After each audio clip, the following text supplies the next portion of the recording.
ভোর থেকেই মুষলধারে বৃষ্টি, তবে তা দমাতে পারেনি ফুটবল প্রেমী দর্শকদের উন্মাদনা। পিরোজপুরের নাজিরপুরের মাটিভাঙা ডিগ্রি কলেজ মাঠে নেমেছিল ফুটবল অনুরাগী আর সাবেক তারকাদের ঢল। ঐতিহ্যবাহী হাজী আব্দুল গনি মাধ্যমিক বিদ্যালয়ের প্রাক্তন শিক্ষার্থীদের সংগঠন হেক্সার উদ্যোগে আয়োজিত হয় এই জমজমাট 4 দলীয় ফুটবল টুর্নামেন্ট। মাদক মুক্ত একটা জাগরণ তৈরি করার জন্য আমাদের এলাকার যে তরুণ প্রজন্ম এই মাদক থেকে দূরে রাখার জন্য এই ক্রীড়া আয়োজন। কারণ এই আয়োজন না করলে, এই ছেলেরা যদি এই আয়োজনটা না করলে আজকে আমরা এখানে একত্রিত হতে পারতাম না। উদয়ন ক্লাবের যে স্ট্রাইকার আছে অপূর্ব, ওকে আমার বেশ ভালো মনের মনে হলো। আমার মনে হয় সে ভবিষ্যতে আমাদের দেশের একটা ভালো পর্যায়ে যেতে পারবে। প্রথম সেমিফাইনালে খুলনার ঐতিহ্যবাহী এসবি আলী একাডেমিকে ৩-১ গোলে হারিয়ে ফাইনালের টিকিট নেয় স্বাগতিক উদয়ন ক্লাব। আর দ্বিতীয় সেমিফাইনালে বাগেরহাটের দাদাভাই ফুটবল ক্লাব ও খুলনার নৈহাটি ব্রাইট ফিউচারের ম্যাচটি নির্ধারিত সময়ে গোলশূন্য থাকার পর টাইব্রেকারে বাজিমাত করে দাদাভাই ফুটবল ক্লাব। মাদক এবং অন্যান্য জুয়ার মতো ব্যবস্থা থেকে দূরে রেখে আজকের খেলা উপভোগ করছে।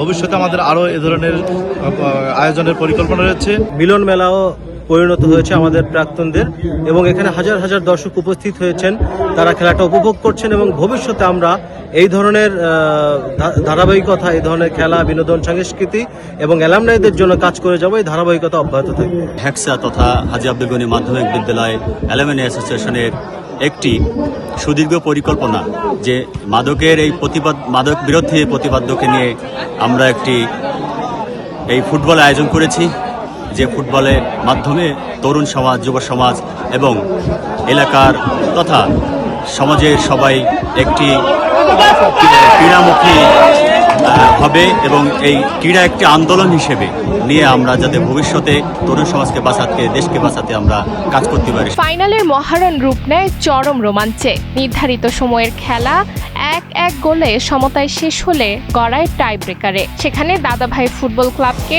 5-3 ব্যবধানে হারিয়ে চ্যাম্পিয়নের ট্রফি উঁচিয়ে ধরে পিরোজপুরের উদয়ন ক্লাব। নিঃসন্দেহে একটি ভালো আয়োজন। আমার ভালো লাগছে এখানে আমার মাঠে এই প্রথম আমি হোস্ট নয় গেস্ট, যে আমি উদয়ন ক্লাব নিয়ে একটা আয়োজনে অংশগ্রহণ করতে পেরেছি। আমরা আশা করি ভবিষ্যতে এই মাদক থেকে আমরা বেরিয়ে যেতে পারবো। প্রত্যেকটা জাতি শিক্ষার পাশাপাশি যদি ক্রীড়া না থাকতো তাহলে ওই জাতি কখনো সারা বিশ্বে পরিচিত অন্তত হতে পারে না। একটি এলাকায় যদি খেলাধুলা থাকে, ওই এলাকাটা কিন্তু ওই জেলায় অত্যন্ত একটা পরিচ্ছন্ন নাম চলে আসে। খেলা শেষে বিজয়ী দলের হাতে পুরস্কার তুলে দেন ঢাকা ট্যাক্সিস বার অ্যাসোসিয়েশনের সভাপতি মিজানুর রহমান দুলাল। অনুষ্ঠানে সভাপতিত্ব করেন হেক্সা সভাপতি সিরাজুল ইসলাম মোল্লা। আমি আশা করছি বালু সেপ্টেম্বরে 2 লাখ টাকায় বালু ওখানে বলবে। মেয়েদের একটা ফুটবল দল গঠন করার জন্য আমার একটা নির্দেশনা আসছে। একটা নারী ফুটবল 2-3 ইউনিয়ন নিয়ে আপনারা করেন, আমি 30,000 টাকার ব্যবস্থা করে দেব। বৃষ্টির বাধা ঠেলে প্রাক্তন শিক্ষার্থী ও স্থানীয় ক্রীড়ামোদীদের এই সফল আয়োজন প্রশংসা কুড়িয়েছে সব মহলে। নুসরাত তালবিয়া, সময়ের আলো।